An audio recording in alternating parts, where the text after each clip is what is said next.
nói sẽ chỉ yêu mình anh, cuộc sống trong anh đổi thay bỗng nhiên đẹp sao.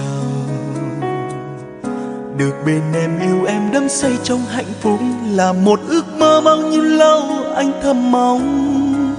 Vì mình sinh ra là dành cho nhau, tìm cả thế giới chẳng có ai yêu em bằng anh. Hãy bước qua mọi buồn vui khó khăn để có nhau ngày sau.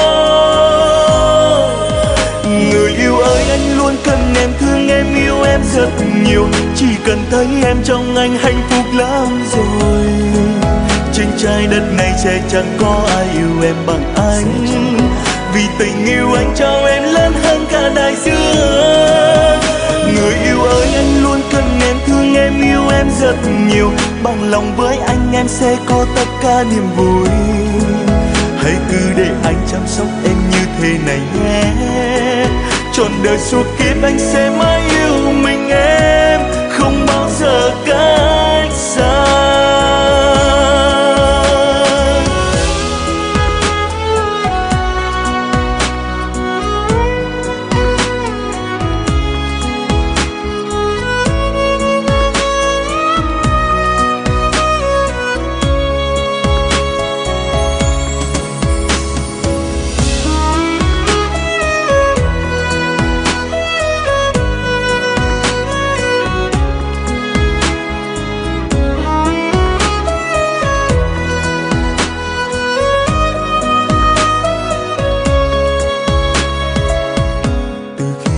Sẽ chỉ yêu mình anh, cuộc sống trong anh đổi thay bỗng nhiên đẹp sao. Được bên em yêu em đắm say trong hạnh phúc là một ước mơ bao nhiêu lâu anh thầm mong. Vì mình sinh ra là dành cho nhau, tìm cả thế giới chẳng có ai yêu em bằng anh. Hãy bước qua mọi buồn vui khó khăn để có nhau ngày sau. Người yêu ơi, anh luôn cần em, thương em, yêu em rất nhiều. Chỉ cần thấy em trong anh hạnh phúc lắm rồi.